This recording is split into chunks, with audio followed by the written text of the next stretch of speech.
I've changed my makeup. Did you notice?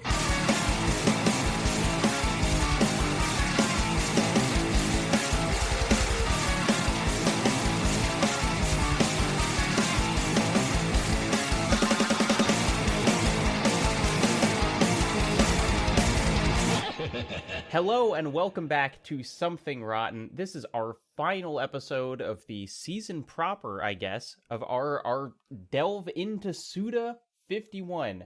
We have played through all of Killer 7, and now we have played through all of No More Heroes. There are no more. We did it. There's 3 more games. To me, there are no more. That's fair. Jacob, if you'll allow me to break kayfabe for a moment, that's a wrestler term, which is appropriate for the Suda season. Uh-huh. We've had some fantastic guests on this season. Possibly our best season yet. Yeah. But what people might not know is you and I, we're not just business partners, which is good because if we were, this would be a failing business. But we are friends. We are indeed friends outside of the show. I talk to you more than my own mom, to be quite honest.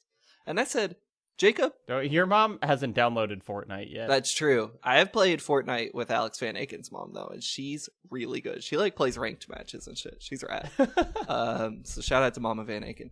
But Jacob, we just haven't podcasted alone for a while. We're already recording next season. I know. We're doing next season already. We're doing guests then. So I said, when you hit me up about this episode, I said, no fucking guests. Boy time only. We're not even going to publish this one. We're not publishing this one. It's only boys. It's just us. When it comes down to it, the end of this game is kind of just, just 2 boys doing their thing. And, that's what we're doing here. It's a brother. It's a boy and a girl. Okay.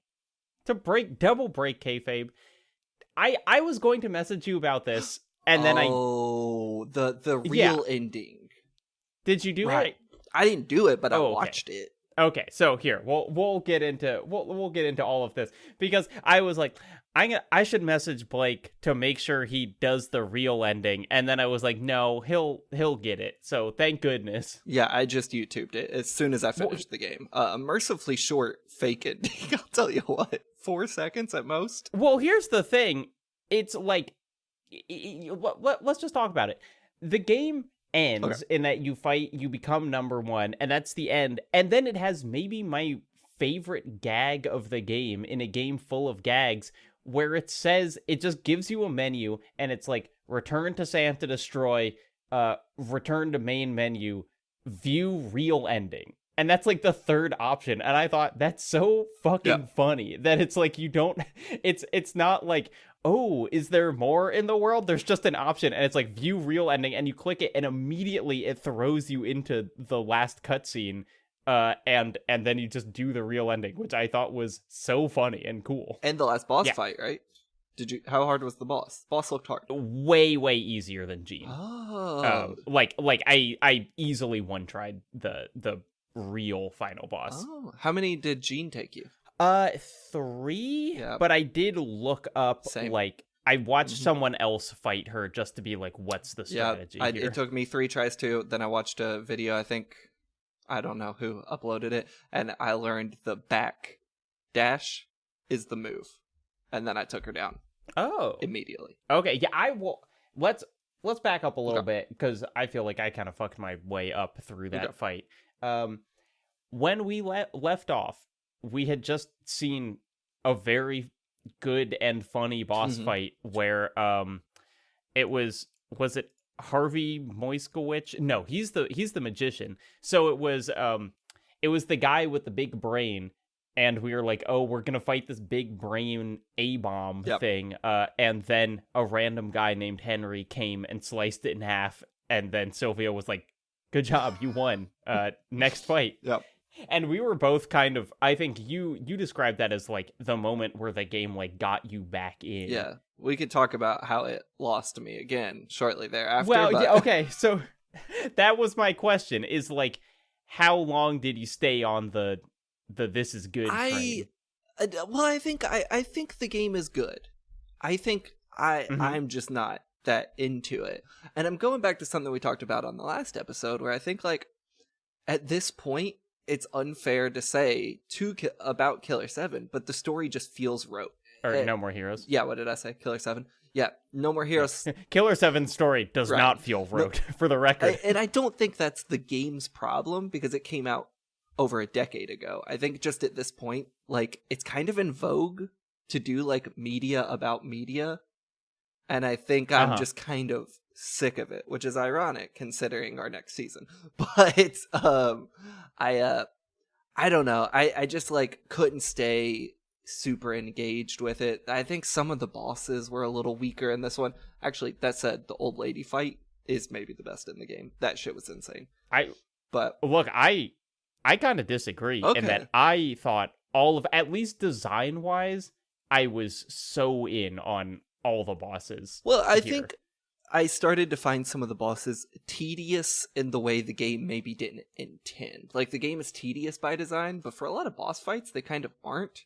And I felt like the Magician and Jean were tedious on accident, which is like, you don't want that. I felt that way, actually, about Bad Girl. I thought on mine, it seemed like she just accidentally had like 3 times too much health. Because we're all over the place here. I loved Bad Girl as like a character and like the setup to that fight and shit. And then I was just like, oh my god, she only has 3 moves and I've been fighting her for literally 20 minutes. Okay, so let me backspace. The Magician, Bad Girl, and Jean, I felt like were all tedious on accident. And then, like, this game does not work when it's accidentally tedious, right? Like, it needs to be the thesis statement. And Bad Girl got stuck. I don't know if this is the same for you. She would do where she would hit the gimps at you. Yep. She did that. I'm not kidding. I would say 30 times in my fight. And I was like, is this a bug? Oh, yeah. Like, and you can't attack her. And it was like, you can't do anything to her. And I kept expecting, we're in the weeds. You know how, like, when you fight people in the story missions, they do the, like, slot machine thing? And sometimes you get the power. I was like, oh, one time the gimp is going to like give me a power and then I'll be able to like kill her with it. Nope. Never happened. Just killed those guys over and over and over. And I think that's intentional. I also note one of the part-time jobs is kill 100 people, which is really easy, but it also removes the slot from you, so you can't get through it too quickly. Oh yeah, you don't get the slot in any of those side missions. Oh, I didn't realize that. Yeah, they're selective when they let you actually use it. Which is so weird because it's like a hair of an interesting thing on the combat, which is very boring generally. Yep.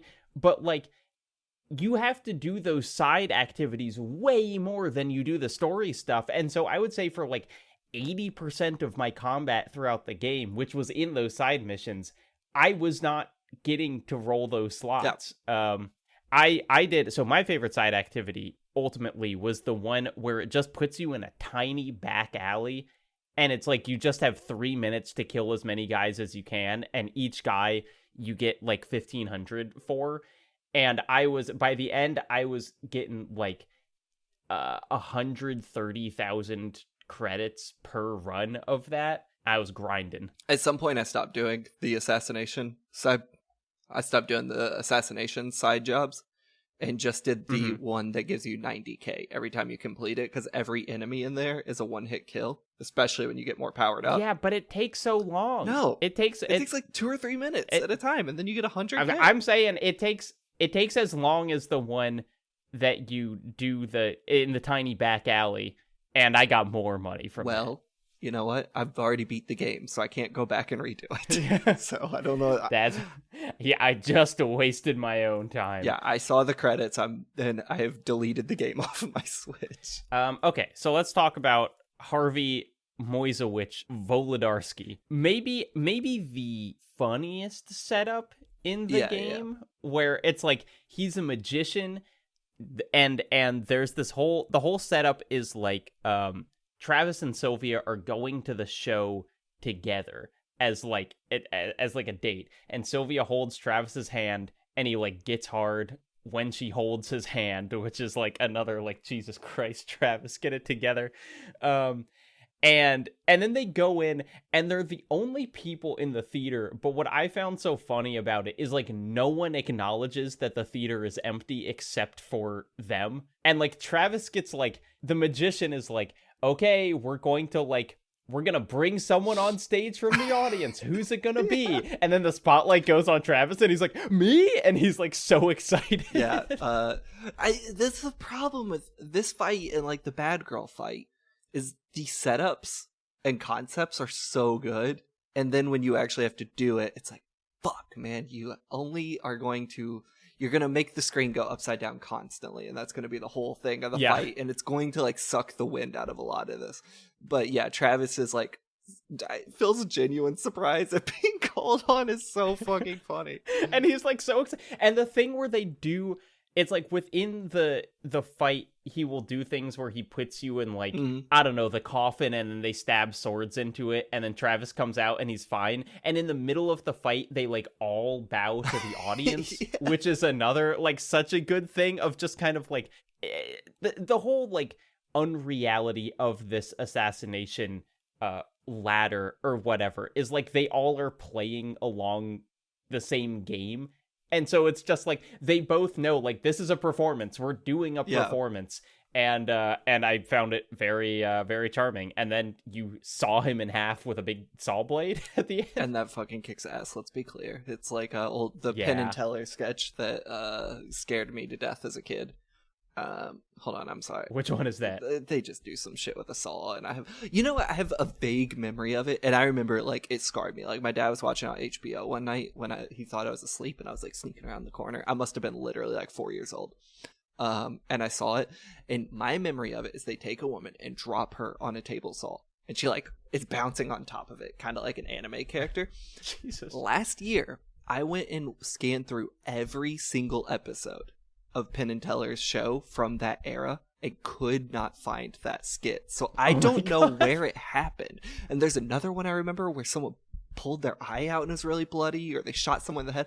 So if anyone can send me these, please send me, because I can't find it. Is it possible it was like a recording of a live That's what I think show or something? I think it must have been a special, because the show was live, but it was like, you know, it was like a 30-minute show on it might not even have been HBO. It might have been the BBC. I'm not sure what I found, but anyway, this kind of reminded me of that, this boss fight. When I was a kid, I had a DVD recording of a David Copperfield show that my sister and I watched over and over. And I can, like, remember some of them. And they are so cheesy, especially considering that we were watching on DVD, where it was like he had this whole, like, haunted house brought out to the middle of the stage. And he was, like, communing with the spirits in it, and they had like fake zombie animatronic arms that were like coming out and like grabbing him, and then at the end the whole thing explodes, and I was like, did I think this was like real? Like that's not even magic, that's just like a skit. Yeah. It's like a haunted house skit. I like, okay, so like, for as bad as that scared me, obviously very publicly as of this year, I've outed myself as a fucking gore hound, and so I've been desperate to find that clip from Penn and Teller to be like, this must have been the first on-screen violence I ever saw, especially at that level. Because somethingrottenpodcast@gmail.com, please write in and tell us where that skit is dude from. I have to find it, because there's no way, like, you know how you, like, when you're a kid you have fake memories. Like I've told you, I thought I was magic up until last year when I was a kid. Yep. There's no way a kid could fake imagine a Penn and Teller skit. Like, that has to be way too specific. No, but I do think you could have like a horrible bad dream, but that's like very specific. And I remember the apartment it was in. It was one of the apartments, like one of the early apartments my parents had. Anyway, we're getting too into it. This boss fight reminded me of... Can I ask you a question? Do you like magic? Like, if someone was like, do you want to go to a magic show? Would you go? Yeah, probably.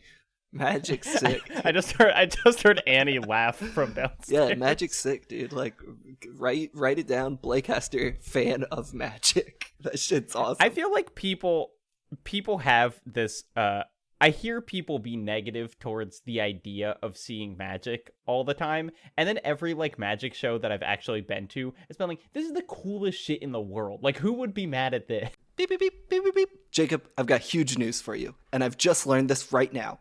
Some people grow hair on their legs and choose to shave it off. This is the first time I've ever encountered this information. I've got even more huge news. Hold on to your butt. Hinson Shaving, that company that sponsors this podcast, works just as well on legs and faces. And it doesn't say this in the script, but other places, fair game if you ask me. This is crazy to hear right now. It's wild because those normal cartridge and disposable razors marketed for people's legs cost even more than the face ones. Or you could just get a Hinson with a free pack of blades that does all of it. All you got to do is go to hinsonshaving.com and use the promo code ROTTEN. Blake, have you ever wondered about the future? No. Oh, I think about, it's like, will we have flying cars? Will we find an answer to climate change? What are they going to talk about on next week's episode of Something Rotten? Jacob, don't you know what we're going to talk. That's not important. Just keep doing the ad. Well, the thing is, I don't know if we're ever going to have flying cars, if we're ever going to find a solution to climate change, but any of us can actually learn what's happening on next week's episode of Something Rotten by listening to the Nebula feed, because all the episodes come out early there. Oh my God, all of them? All of them. Well, yeah, I think so. No, so not episode 1 of each season. That's the only one that doesn't go out. That's true. And here at Something Rotten, we believe in delivering you the truth above all else. So you'll hear episode 1 at the same time as everyone else. But if you listen to that episode and you're like, gosh, I just can't wait another week to hear what other gross stuff they're going to talk about, good news. You don't have to. Good news. You can join by going to nebula.tv/somethingrotten. And here's another thing that people don't know. That Something Rotten podcast feed, I think it has a cooler picture on it. I do too. Than the normal Something Rotten feed. And so it's like a little prize for your podcast feed is you get to see that and be like, wow, that's even better than the one that I saw before. I agree. No one tell Square Enix about that. Please do not. Podcast image. Nebula.tv/somethingrotten. Can I say something controversial though? Mm-hmm. David Blaine, he's not a magician. Stop saying that. He's a stuntman. Okay, he doesn't do magic anymore. He just, and that's not to say he's not impressive. I just don't think literally holding your breath for that long is a magic trick. I think it's a feat of like human agility. He's like, this is what happens when we don't have a guest. It's Boys Unleashed. One of the strangest 5 minutes of television I've ever seen was like a David Blaine thing on Netflix, I think, and he had this whole section where he was talking about how there's a trick that is like a kind of famous trick where you can like swallow a bunch of water and goldfish and hold it in your stomach and then like Steve-O does that in Jackass. Yeah, and then like evacuate it, you kind of barf it back up and the goldfish is still alive. And what David Blaine said was he was like, I learned this, I've been practicing it. He says, I wanted to do this in front of someone who I hold in very high esteem. My true friend Woody Allen. And then it cuts to him, David Blaine, like throwing up goldfish into a bathtub, and he was like, after 40 minutes of throwing up water, the goldfish came up, and it was like, you just had fucking Woody Allen, who, let's be clear, a monster, like sitting and watching him like barf into a bathtub until he got a goldfish out of his mouth. One of the strangest things I've ever seen, and like did not acknowledge like this was a weird thing to do. Okay, so another weird David Blaine thing, and then we have to talk about No More Heroes again. Okay, so like David Blaine and Harmony Korine are pretty tight, and there's a infamous unreleased Harmony Korine album movie called Fight Harm, where the whole pitch of this is like, for a long time it seemed like Harmony was like really just trying to do like modern vaudeville. Granted, this was the 90s, so it's not modern anymore, but like you can look at like Gummo's vignettes as like an attempt at like vaudeville and shit like that. This would have been his like, I think, homage to the Marx Brothers, but with Harmony's spin on it. Is he would go out in New York and instigate fights, like antagonize real people into beating the shit out of him. Like this is like, it's never been released. I think there's a few pictures you can find of it, but like he supposedly, whether or not it's real, who knows? He claims he has all the footage. And it's never going to release it or anything. I'll be very curious to see if it ever comes out. But the cameraman for that was David Blaine, like, of all people. The guys he was fighting stopped halfway through and were like, why is your cameraman suspended in a tank full of water? Yeah. And if you've ever seen the video of David Blaine sticking the needle through his arm, I'm pretty sure I'm pretty sure Harmony shot that. Oh, cool. Yeah. So Yeah, there we go. Anyway, a pro magic, anti David Blaine as a magician. That's Something Rotten's official stance. Absolutely, but pro harmony in every aspect. Well, actually, I take it back. Something we didn't talk about on the way to this fight. There's just a shmup in the game. You play a little like Galaga. It's or really something. cool. It seems not well made. There is a weird connection of like not great games with a lot of passion behind them. I feel like always include a shmup. Yeah. I mean, like Wanted Dead has one of those. There was a thing where, like, I guess it's not technically in, it really feels like it's something that would be in like Wonderful 101 or whatever, but it's like all of these developers that were like raised on arcade shit just like want to put these things in their games. I mean, the one who got it right is like Nier Automata. Like the shmup sections of that game are fantastic. Oh yeah, which is like a core part of gameplay. Yeah, I thought it was really funny and I was really stoked on it. And then by the end, I was like, this seemed not good. But it never gives you... Yeah, but I guess it wasn't... It never gives you a full game over. That hard. Yeah, so that was chill. It's cool. Yeah, so I like that it was in there. I think, I mean, from what I know about No More Heroes 2 and 3, I think they kind of go more in that direction of just, like, weird little mini games. Okay, let's see. Here's something I have written down. Sylvia will cut Travis's dick off if he says another woman's name in his sleep. Sylvia's character arc is bizarre at best. I would say Sylvia got character assassinated in the second half of this game. You think so? Because she and not in the way that all the other characters are getting assassinated. Yeah. I found her more interesting, if not well handled. I guess I just felt like what we were talking about last week of, is this character sexist? Is it doing like a parody? You know, is Travis supposed to be kind of a misogynist dork or whatever?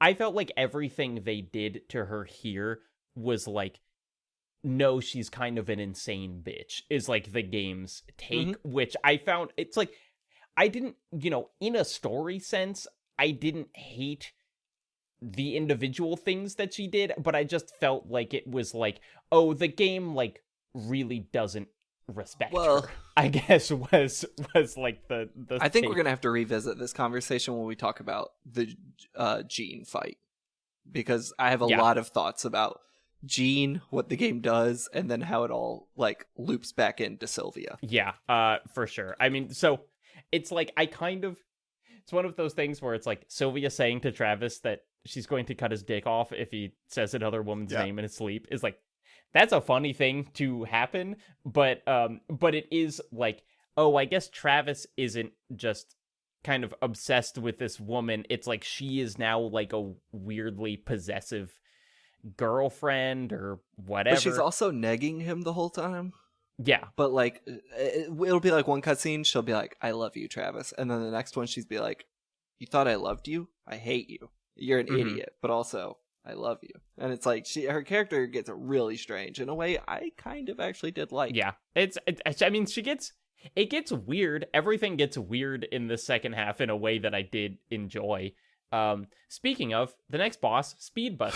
Is this the old lady? Yeah. Oh my god, you get on that bus and you do a 2D fight on a moving bus, which is really cool and hard. Yeah, that's good shit. And then you go, and you know what her sniper is? Hold on, this is not going to play for the audio listeners. Blake is reaching back onto his Gundam shelf. It's the Evangelion sniper. That's what she has. Oh yeah, no, it totally is. It's the one that they hook like the entire electricity of Tokyo up to. Or whatever. For the listeners, when Bandai did the real grade, whatever raise Ava is 0, maybe Unit 0, they had a model that came out with a buildable sniper, and it looks exactly, the one in No More Heroes looks exactly like that. So just imagine in the theater of the mind, if you will. This fight was so cool because it's like, I went in there and I was like, oh, how the hell am I going to fight this lady all the way at the end of the longest hallway? They copied and pasted the Silent Hill 2 hallway into here. And I guess Metal Gear Solid. Or just the hallway from earlier in this game when you're fighting, what's his name? The guy with the bomb. You have to assume similar tech going on there. And then when I realized I'm not going to fight her, it's just going to be this war of attrition to get to the end of this hallway. If you get hit one time, it will send you all the way back and you'll have to redo like 15 minutes of progress. I was like, Suda, I'm in it with you. I think it doesn't send you all the way. You can like mash the button. I got hit. I didn't get sent all the way back. You ever tried to mash a button on the Joy-Con, Jacob Geller? Oh, no. You ain't you're going all the way back, brother, if you're playing that. Though I will say, there was a screen in this game that fully just showed me, it was for the shmup. When it showed the controls, it just showed a picture of a Joy-Con. and I am playing on PC with an Xbox controller. I have never connected a Joy-Con to my PC. So that's where this port came from, apparently. So yeah, there's a lot of cool stuff about the Speedbuster fight. I love that it is in a different city because it's like this weird location where it's just like huge and empty, and it totally feels like kind of like a PS2 game backdrop or whatever, of just like there are just a million extremely tall buildings and it looks like no one has ever lived there. Which is a cool thing. Also, when you walk in, I mean, there's a lot of stuff. When you leave the house to get on the bus, the cutscene is a little longer and you see Travis's cat walk out the door. Did you catch that? And I was like, yeah, what's happening? What is this? And then when you get there, your master, I guess Travis's master, Thunder Ryu. Oh, right. Yeah, is fighting him, and then he gets distracted by the cat. And then he gets just fucking blown away. Look, Suda just needed a MacGuffin. It didn't matter if it was good or not. He just needed one. It's just so funny that it's the cat, and it's like never referenced that like, oh, the cat got out and like is the reason that Thunder Ryu died. The cat, whose name is Gene. Gene. The thing that I would not say there's much attention to detail in this game. And maybe that's partly the point, but I did think it was cool that if you go back to Thunder Ryu's gym, he is a ghost. Yep. I thought that was pretty cool. Yeah, that's fun. Like, and then he's a ghost in like the final mission. Oh yeah, and they're doing that weird Metal Gear Solid 3 thing. Yeah. Which was strange. We'll get there. Yeah, I love the fact that when you finally... Because I got to the lady with her sniper, and I was like, fuck, man, all right, I'm going to have to fight her. She's going to be hard. She's definitely going to kill me at least one time. I'm going to have to do this all over. And then the game, like, gives you an olive branch, and it's like, no, you don't even have to fight her. You just have to, like, knock over this power line. Yeah. Dude, this is one of my favorite boss fights in the game. I thought it was so fun. The opening is great, where Travis is like, hey, I'm gonna kill you, and she's like, what do you say? And he's like, I'm gonna kill you, and she keeps asking him to repeat himself, and she's clearly just building this giant sniper as he keeps yelling at her. You know what? Here's the thing. Yes. This is a funny game. Suda, it's like legitimately funny. Yeah, like it has, it's not, and it's like, I think what we talked about last week, it's like, it is kind of hard to walk this, like, it is a stupid game, you're playing kind of an annoying character, like, that is so easy to do badly, you know, like, fucking, what's that Rick and Morty ass game that came out earlier this year? High on Life. High on Life, that I played for 15 minutes and wanted to, like, put a nail through my ear. You know, so it's like, this game, the fact that it does it well is impressive. I've got some qualms with this fight, essentially in the same way that we talked about the DMC lady, where it's like, Travis has had 2 fights where he's like, hey, I don't kill women. That's like my thing. I'm not gonna kill this woman. This woman kills no compunction because guess what? She's ugly.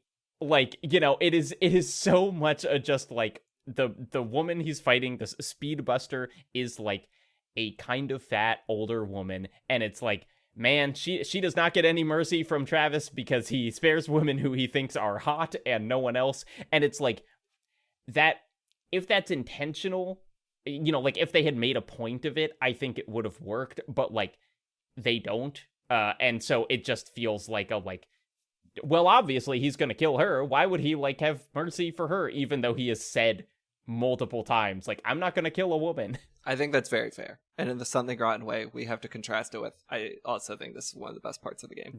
You know? That's horrible misogyny is just kind of part of these games. The Something Rotten motto at this point is, that's problematic, but man, it was cool. It was fun to play. Yeah. Speaking of, Bad Girl. Man, you know what? The best character in the game.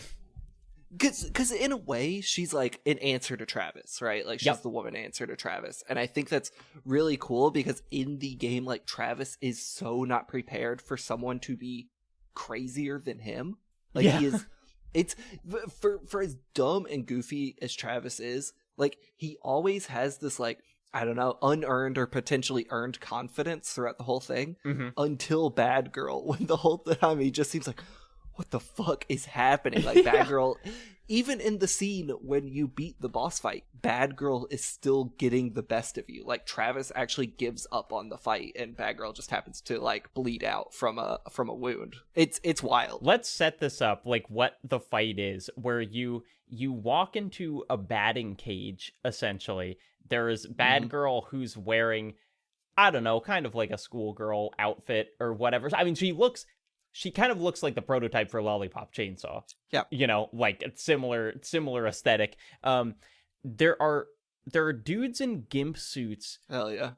Just rolling down a conveyor belt, and just one after another, she is just smacking them in the face with a bat and breaking their neck like she is hitting balls at a batting cage, and then they just like fall into a pit. It rolls. There seem to be infinite gimps that we don't know where they're coming from. My favorite part, and it's one of these, like, God, was it directed, like, was the voice direction supposed to sound bad in like a perfect way, or did she just kind of nail it?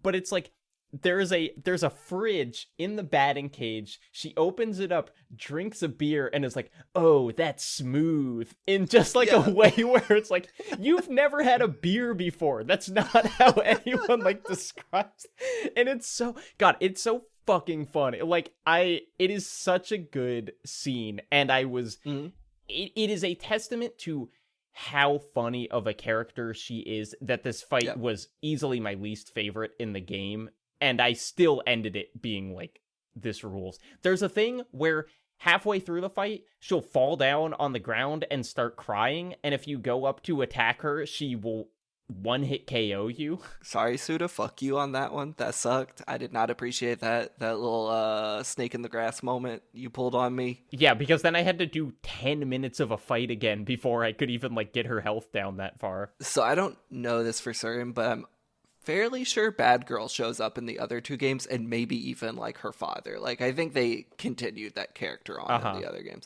Also, here's a fun fact. Suda got this from Archipel's old video about Suda. Archipel, the best video game documentary channel on YouTube. Go check them out. Unbelievable access to Japanese developers in a way that, like... How do you spell that? Archipel. Have you never watched them before? No. Oh my God, Jacob, you're about to lose your mind. I have no clue how they get the access that they do. If I had to guess, it's because they maybe do a lot of behind the scenes Spawn Con. They're doing a lot of bokeh stuff on their YouTube channel. Have you been watching that? Bokehs, like profiles of like Toyama and Akira Yamaoka. No. Archipel is contracting with them, so I think that's how they get the... Anyway, they have a Suda video from like 8 years ago, where Suda talks about when he moved to Tokyo, one of the first places he went was was a batting cage, and he like just loves the batting cage, and they film him at the batting cage. I'm pretty sure that is what the batting cage in this is modeled after, the specific one he goes to. I'm almost certain he says that in there, but it's like he also puts that bar plastic model, which is his like favorite bar, is in the game, so it wouldn't shock me. I think he says that, but it was cool. See that. Yeah, and so then the end of this fight is you whittle her down, you have your final blow, and so it's like the cutscene starts, and it's like Travis's katana is sticking all the way through her body, and she just continues to beat the shit out of him with her bat, and he like falls down, and it's very similar to the cutscene where she one-hit KOs you, like if you attack her, and it's like, yeah, she just dies from blood loss, but it's like Travis clearly like kind of lost the fight and is like very freaked out at the end. He's like, I don't know what the fuck that was. It rules, dude. It is like the only time in the game you see Travis like scared. Like it's I'm not gonna say it's a human moment because I don't think it is, because Travis is not a human, but it is a different moment for the character that basically never comes back. Yeah. I also, unfortunately, again, cut it with didn't like this. It's like the final shot of her being dead is her like straddling Travis in this very kind of like sexual way, which I just feel like doesn't.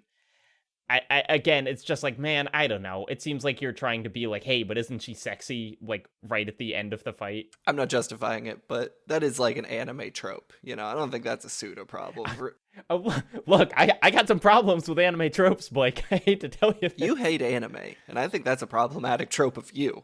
And Blake thinks that all anime is unproblematic. Name one problematic anime that I like. Yeah, I can't think of what. Evangelion, we were talking about that earlier. Any problems with that? No, Ano had great views on women in his 20s making that show. As did we all. Okay, so then, and she's the second to the last fight.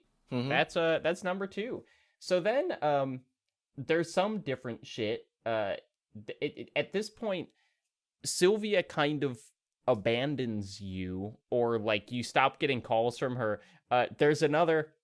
I hate to just keep saying this was so funny, but this game had so many funny bits. Yep. There's a part where a carrier pigeon crashes through Travis's window, but right before it makes like a jet engine sound. It's like, and then like the carrier pigeon goes through, and it's just like, again, it's like 2 seconds, and it's like, man, that's great. That's like an A+ just visual gag. It honestly reminded me of old Simpsons episodes. It seemed like some shit the Simpsons would have done back in the day. God, I went on a mental odyssey with the Gene and Sylvia shit in this game that I'll say, pure transparency, I missed the point of the ending, and it was only K-Bash's wonderful video that I recommend everyone go watch. Oh, well, I'm curious what, because the point of the ending that I got was almost all in the like watch the real ending now part. Oh no, like the thing I've been thinking the most about is the Gene fight. So do you want to talk through the setup of that real quick? Well, here, why don't we, before we do all that, because I think that'll be like the most interesting thing, let's just talk about a little of the like the job shit that opens up in the second half of the game, just because I think there is some good stuff. The cat one. There's very good. The cat one, you run around picking up cats, which is fun, and you like pet them on their head and then put them in a backpack, which is great. There's a thing where you have to hunt scorpions, which is what's weird is you would expect as you unlock games throughout or like jobs throughout the game, they would get more lucrative because you have to earn more money. They don't. Some of these last ones, it's like I did the scorpion thing. I was like, wait, I earned like $14,000. Like that's nothing. No. But the scorpion one, if you get stung, you have to run back to the job giver guy who gives you an antidote, like, injection in your ass, and it's very clear that he's, like, poking Travis in the ass with a shot. Have you ever had a shot in your ass? I haven't. I'm pretty sure... You want to hear a crazy Blake story? Oh, yeah.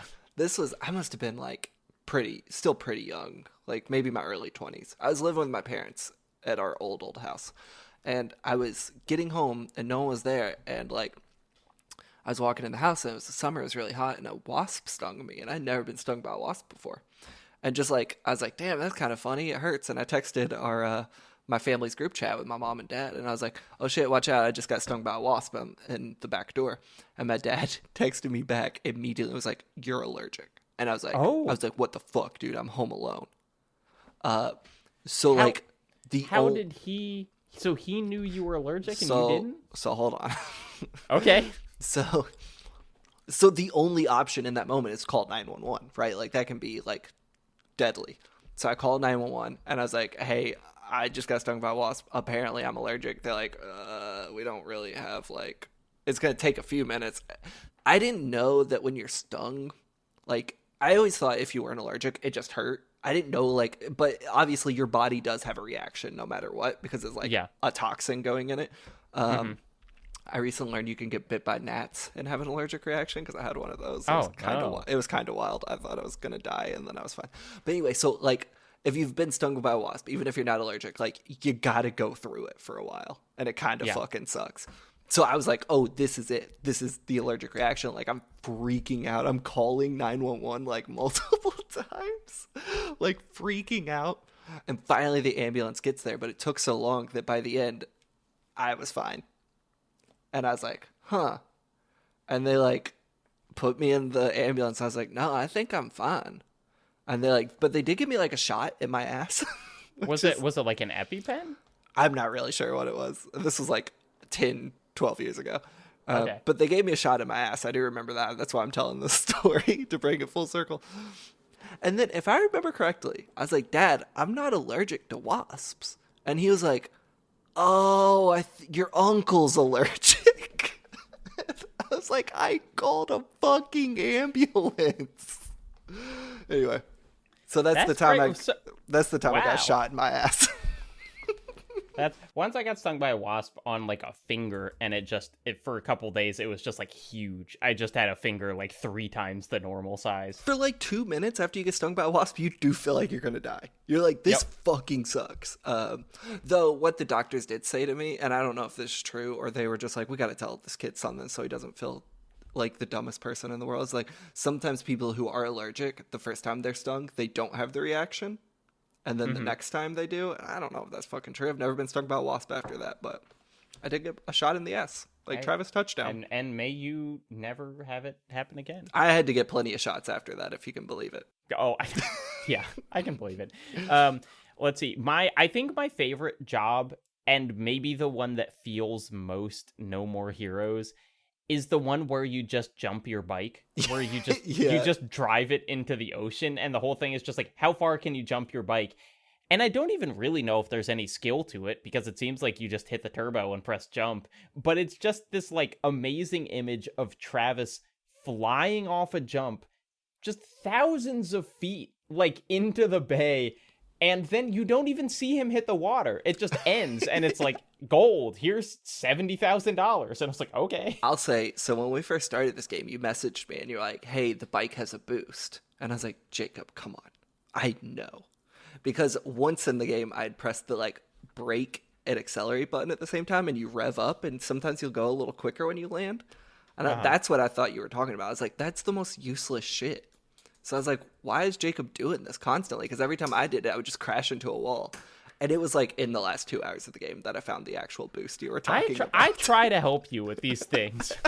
I was like, I didn't want to say anything, but I was like, damn, he's playing this game wrong. Why would he be revving up the whole time and crashing into walls?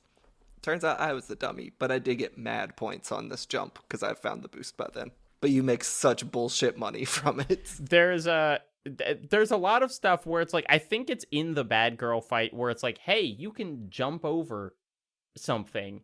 And it's like, you're teaching me this in the last like hour and a half of the game, that you can like jump over a barricade, where it just feels like they like forgot to implement it in earlier parts of the game. Also in the bad girl fight right before it, you fight in the baseball stadium where you fought the second boss. Oh yeah, and you're driving around on your bike. And it fucking sucks. It's never so bad. ends. It's terrible. And they will like infinitely respawn if you leave the diamond and go to the outfield, the diamond respawns. Yep. And it's, come on, Suda. Yeah. Not good.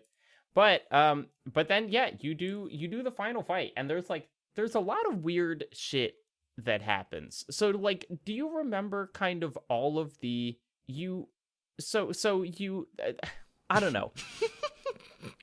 Yeah, that's kind of how this game ends. I'm just trying to conceptualize it.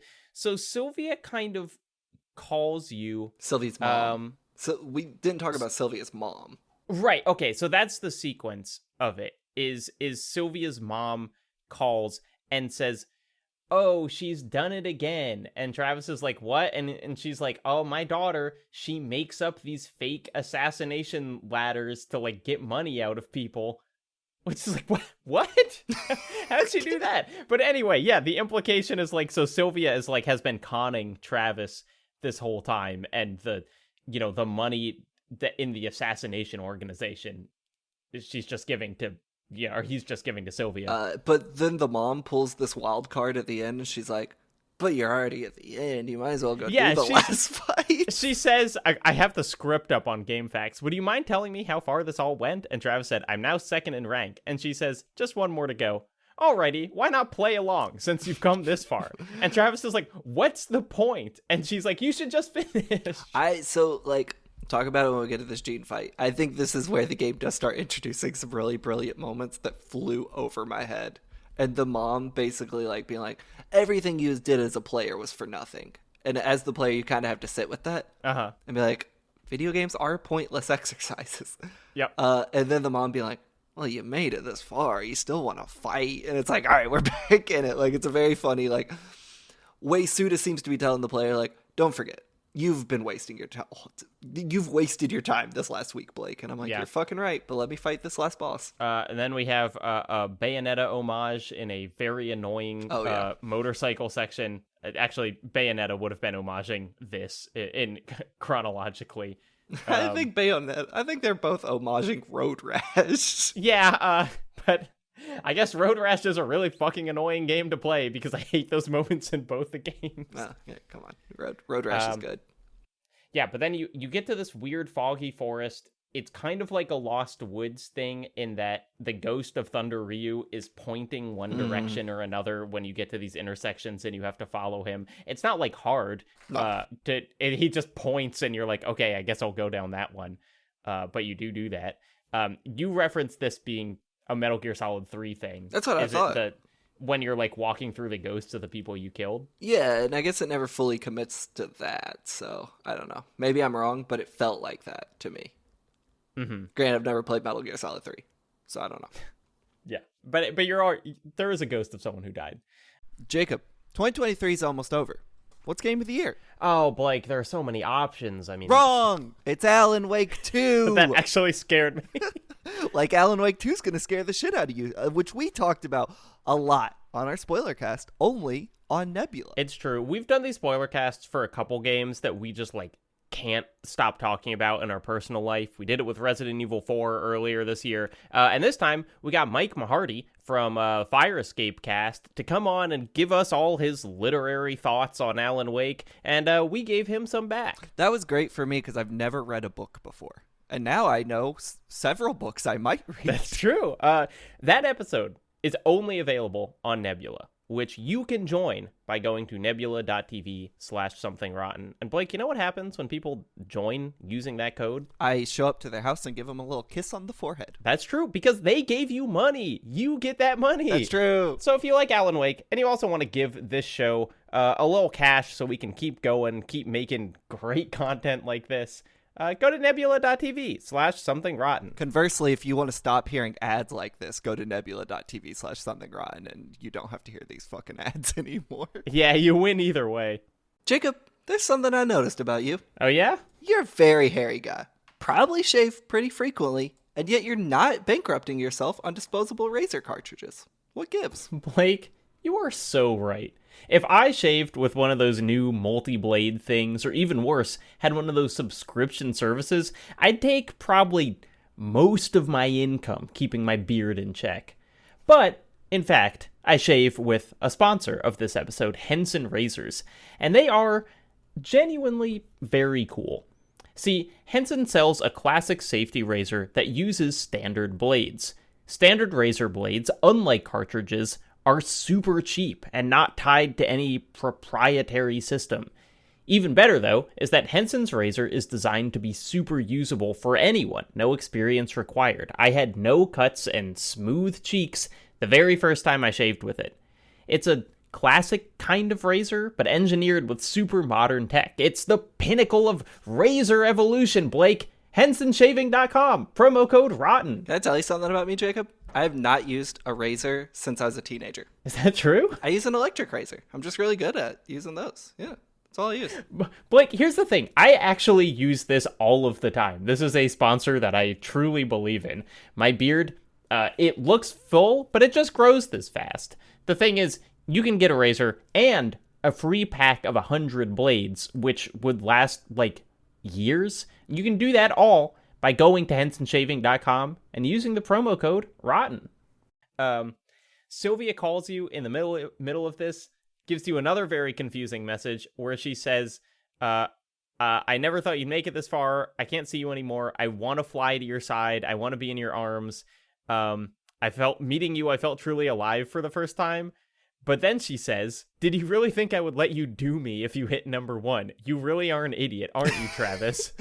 You are a dopey otaku assassin, the bottom of the barrel. No woman would be caught dead with you unless she was a desperate bitch. And then she says, where in the world could you find a woman who could fall in love with someone like you? Well, one is right here. It's just like, she really is like wildly oscillating between what her attitude toward Travis is. And Jacob, not to put your personal life on blast, Annie did send this to you when you all met, right? Yeah, that's right. And she said, one is right here, and she pointed to herself. Yeah, it's stupid. One thing that I like before this final fight is we haven't talked about the way you save in this game. Is you go to the bathroom and take shit. Oh, and the last one is so good because you shit in the woods. It's very fun. Yeah, but it's like almost every boss fight has like a different bathroom that is like designed in a different way. That is just one of these like, this effort feels, it's like, why was this effort put here and not somewhere else? But at the same time, I was like, I liked that there were like 10 different bathrooms that I used throughout the game. They all have different No More Heroes signs in them and shit. Yeah. It's really cool. Okay, so Blake, what happens now? So you get to this last boss fight. Buckle up, listener. If you'll recall me trying to explain the ending of Killer 7, you're about to get some similar bullshit here. You get to this last boss fight, and this dude walks up, and he kind of looks like, this is a weird pull, Jacob, buckle up.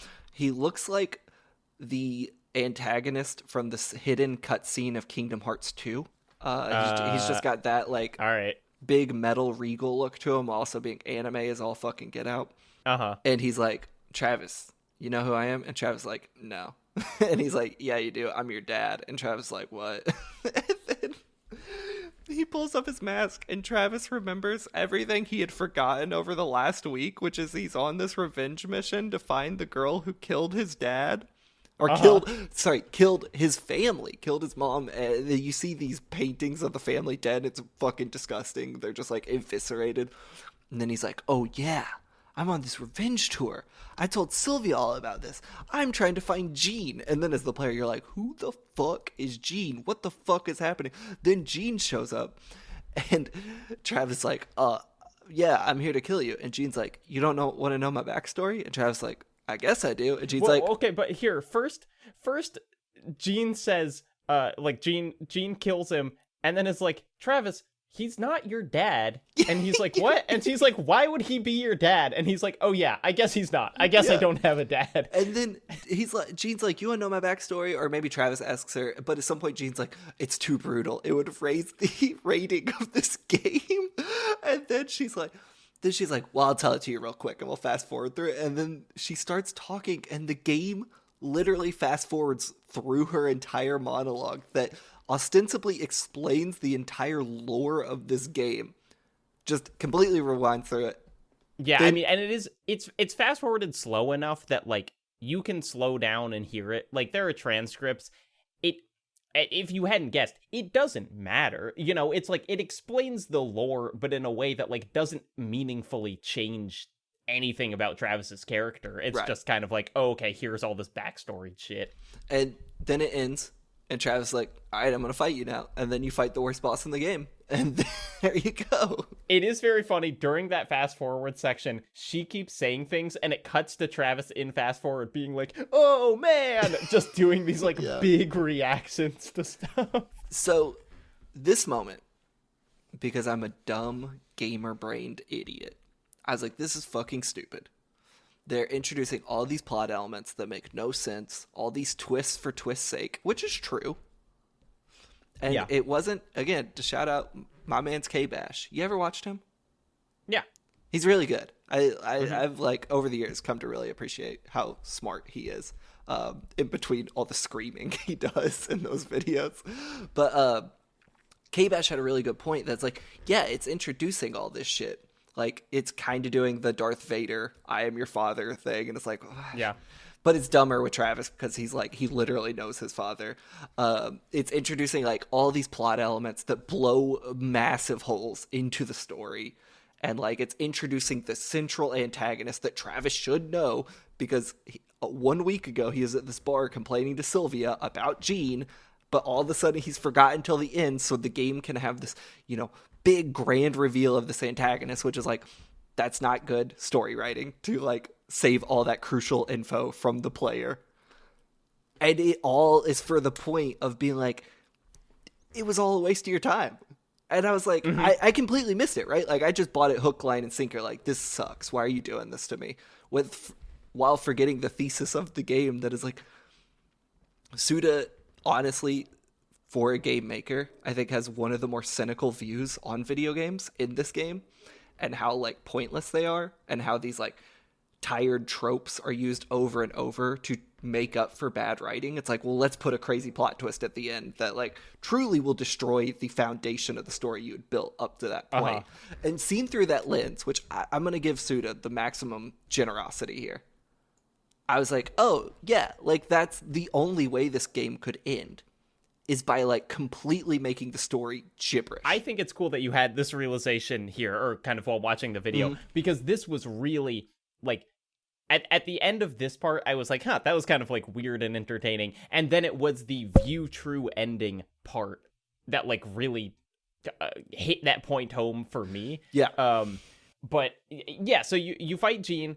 She's really hard. It's a bullshit boss fight. They introduce a new evasive mechanic for the boss that no other boss has, where she can avoid all your special slowdown moves, which is really stupid and bad, and I hate it. So I just like charged up an attack and waited for her to walk into it like 40 times. That's how I killed her.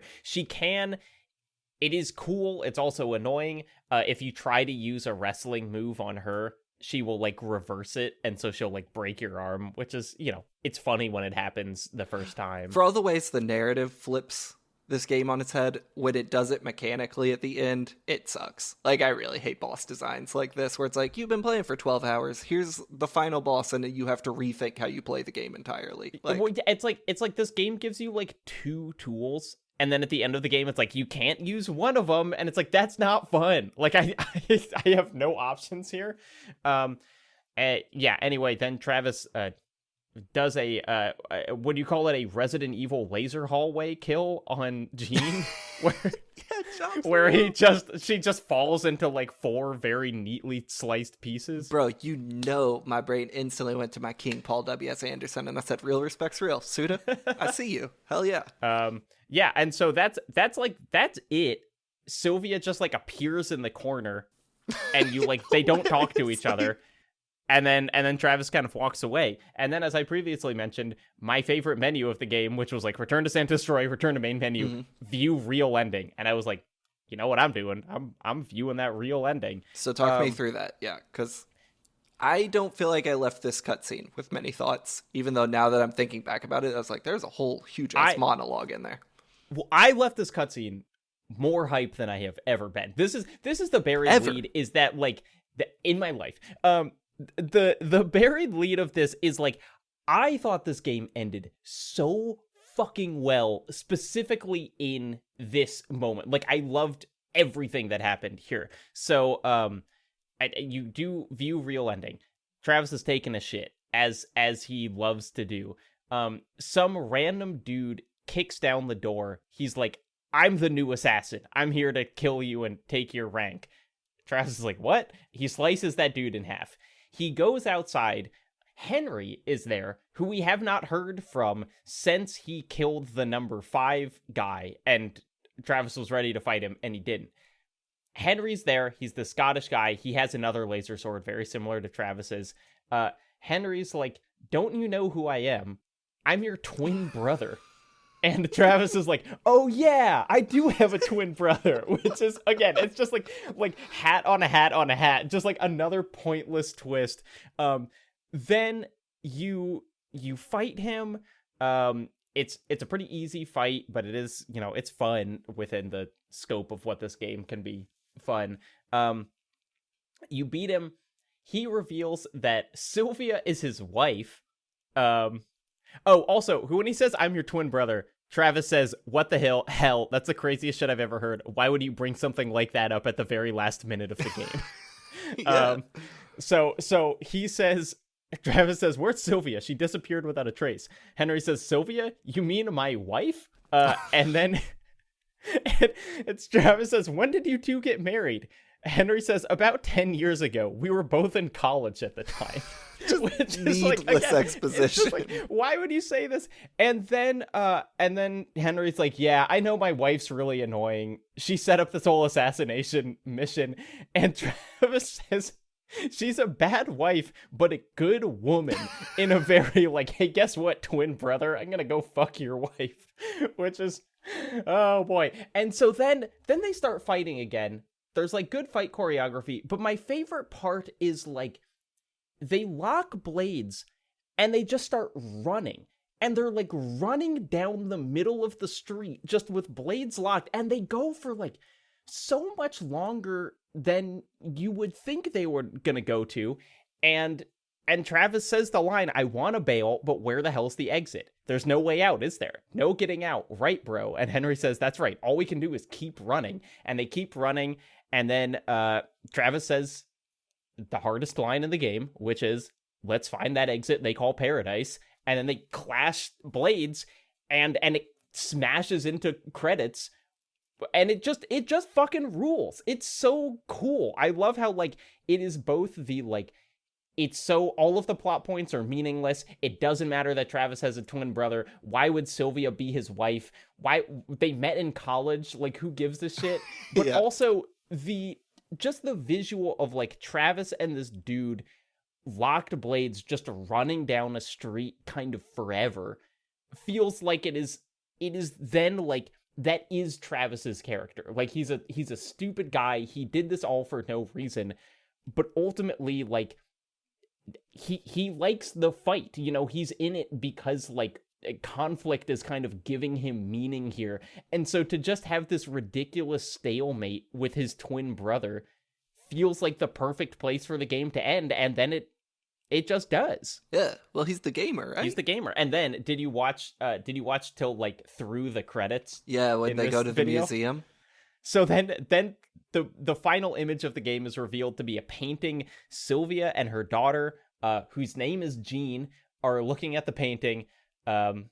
Sylvia says, "You like this painting, don't you?" And says then, "Too bad there won't be a sequel."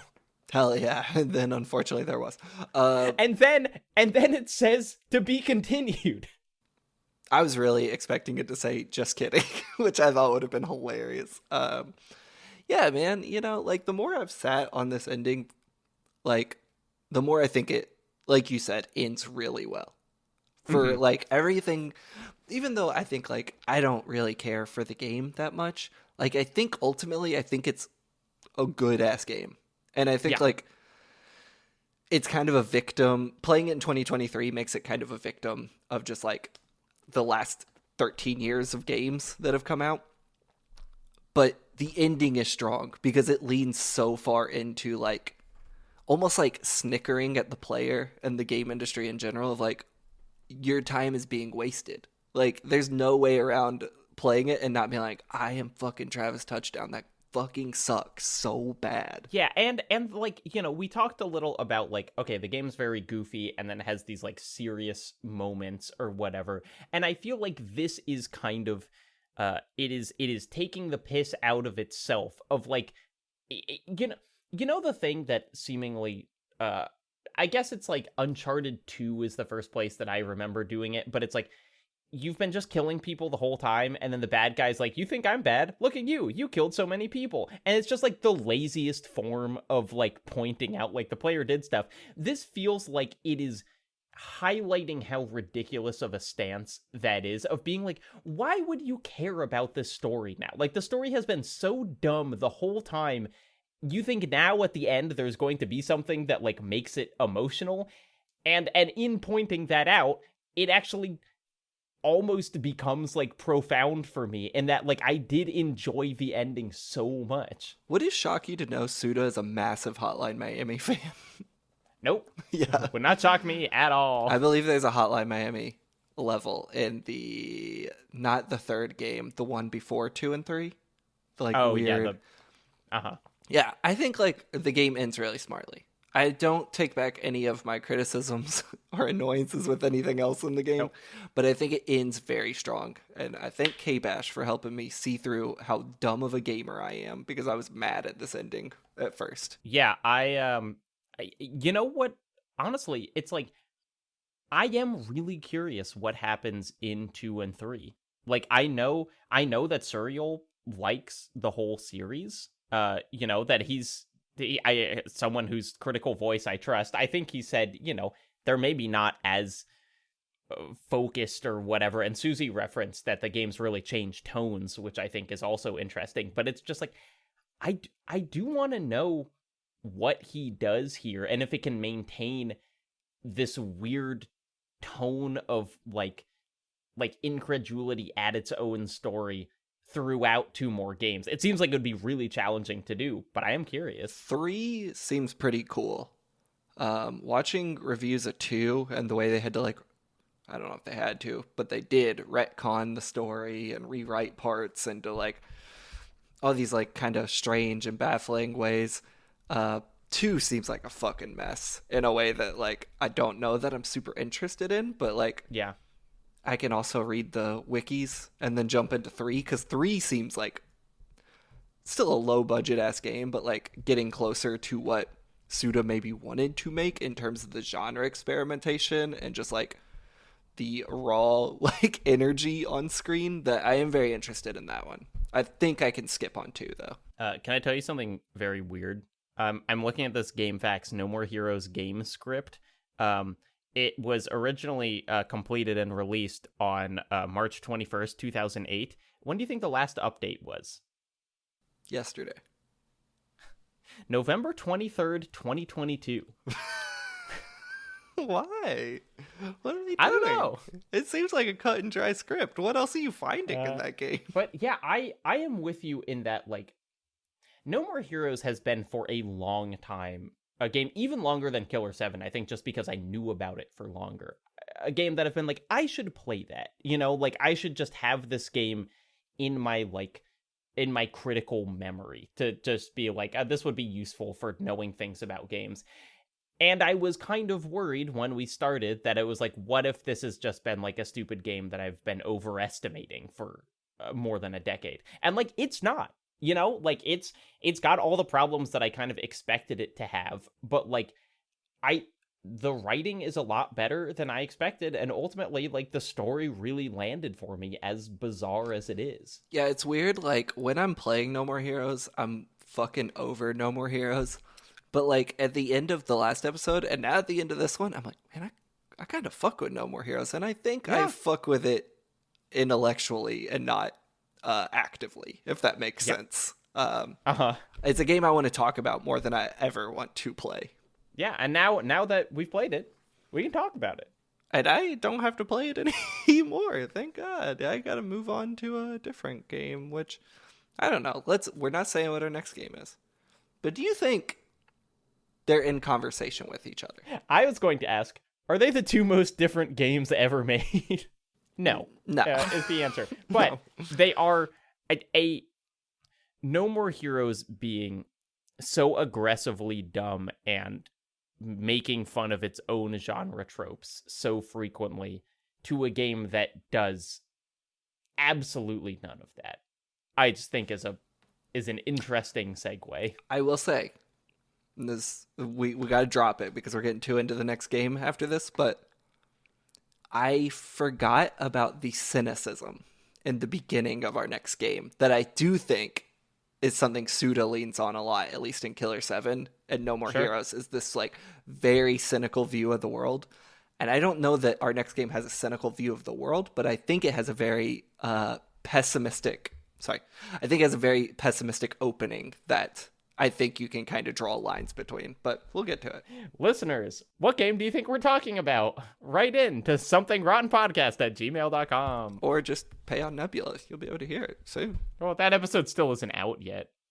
Who knows the schedule? Who can remember these things? I have a Google Calendar for a reason. Well, that wraps us up on No More Heroes. a cool game that we were glad to play.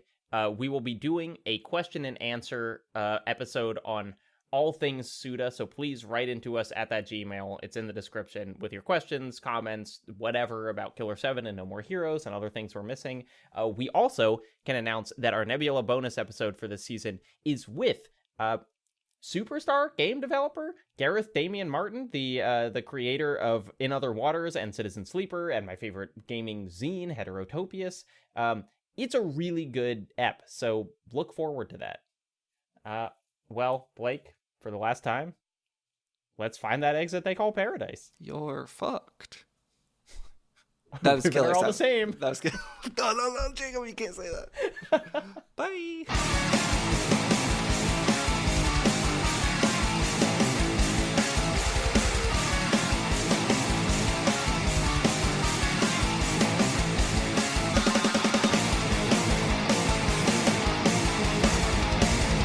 Ha ha ha.